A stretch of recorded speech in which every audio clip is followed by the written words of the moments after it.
and you keep on doing it, and you get to a point where you kind of forget how it all started, and it takes on a life of its own. And it doesn't seem unlikely that you might be able to convince your parents of the same. Phenomena that seems to be centered around adolescence seems to reflect adolescence itself. Here we have little prankster things happening, doors opening and closing. Objects that should be in one place are found in another. And we have to ask ourselves, is this really the action of a ghost or more of the action of the adolescent? Another explanation is more mundane. The plumbing is noisy.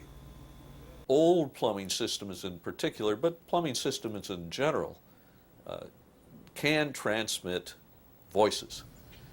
It is not unusual for people in single-family homes, for people in one home, to hear voices of their neighbors coming through a plumbing system.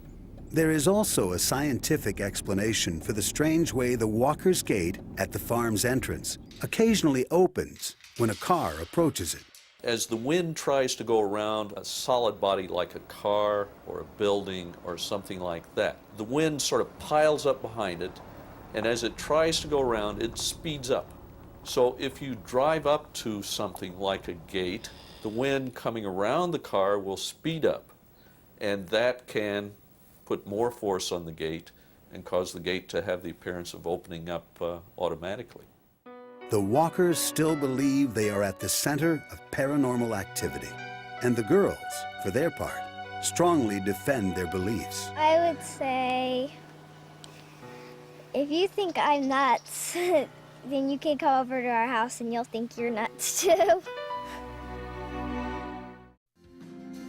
Love, murder, and betrayal, major themes in country music, are also the key ingredients to an ongoing series of poltergeist reports at Bobby Mackey's Music World, a popular honky-tonk in Wilder, Kentucky, across the river from Cincinnati, Ohio. Country singer Bobby Mackey opened the club in 1978. His wife, Janet, pregnant at the time, was apprehensive about the move. When she first saw the building, she sensed a malevolent force. I was hesitant about even wanting a nightclub to begin with. But when I saw that door open by itself, that freaked me out.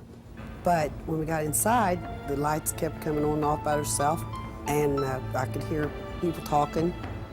Shortly after the Mackeys began renovation of the club, Janet claims she was physically attacked by a ladder. And here comes this ladder. It was like somebody walking right toward me.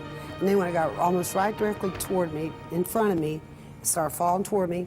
And then when it did, Carl grabbed me and jerked me out from under it, and it fell.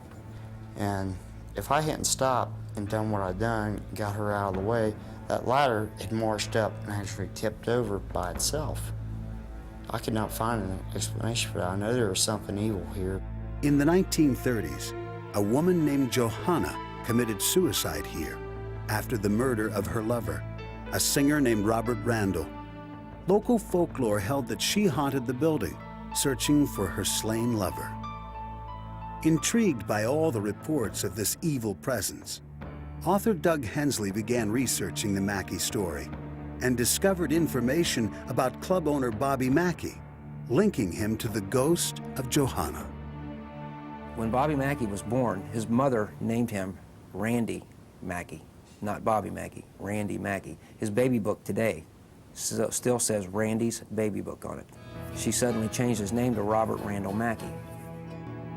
Janet Mackey was terrified that Johanna's ghost thought her husband was Robert Randall reincarnated, and that Johanna could be jealous enough to do harm to Janet. While cleaning the upstairs apartment, Janet heard voices telling her to get out of the building, then felt invisible hands push her to the top of the stairs. So I struggled and pulled and struggled and pulled, and I got loose from it, got to the top of the steps, and I was at the top of the steps. I was pushed down them, and I grabbed the rail as much as I could going down, because I was, like I said, I was pregnant. Protect myself, and I fell flat down on the bottom, looked up, and I saw some kind of an image. I couldn't tell if it was really a person or what it was. I couldn't tell. Carl Lawson used to reside in the upstairs apartment where Janet was allegedly attacked, and he has his own recollections of mysterious happenings during the time he lived there. We used to have a jukebox. We'd unplug that. And I can remember on occasion being upstairs, almost sound asleep, and this real old song, Anniversary Waltz, would come on. And there's nobody in here. And I come downstairs to check everything out. The jukebox is unplugged, but I know what I heard upstairs. Anniversary Waltz. It was always that same song. Despite the disturbing ordeals reported by Janet and Carl, Bobby Mackey insisted that there were no such things as ghosts. I had every dime I had stuck into this place, and I had to make it work, and I didn't want any silly ghost stories going around, keeping people away from here. I wanted positive things, not negative things, and I was, you know, country music is my life, and I don't want to hear about no ghosts, just be quiet.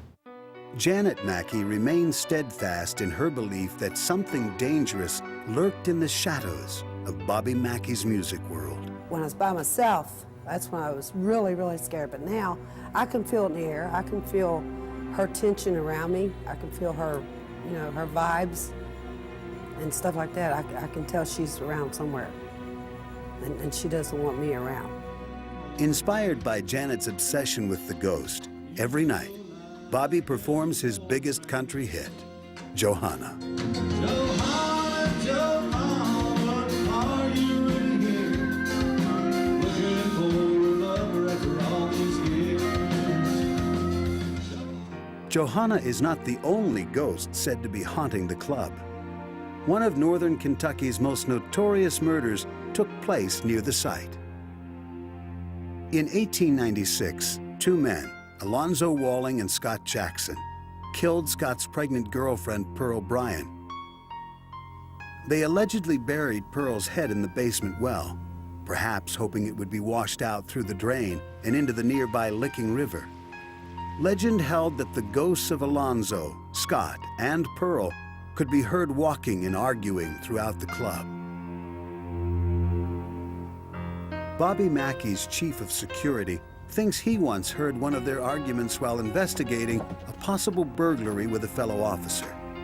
Sensing voices coming from behind the stage, he moved in to see who was there.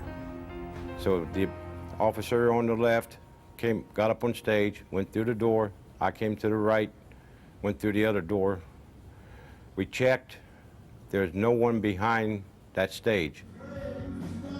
Ever vigilant for reports of the ghosts, Larry was on duty at Mackey's one night when local resident Rich Lawson came to dance.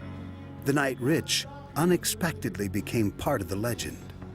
So I was tightening my collar clips up to make sure they would not come off on the dance floor, and I was just humming and singing. I was just real hyper and real primed and ready to dance.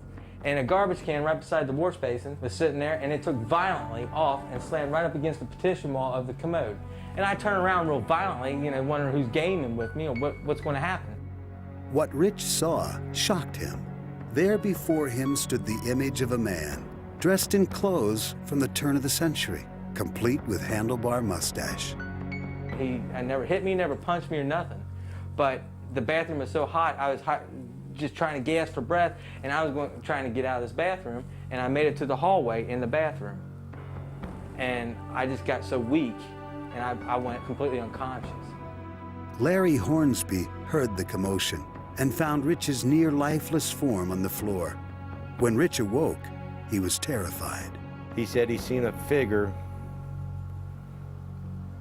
and of a man wearing a big trench coat, like back in the old days, a mustache.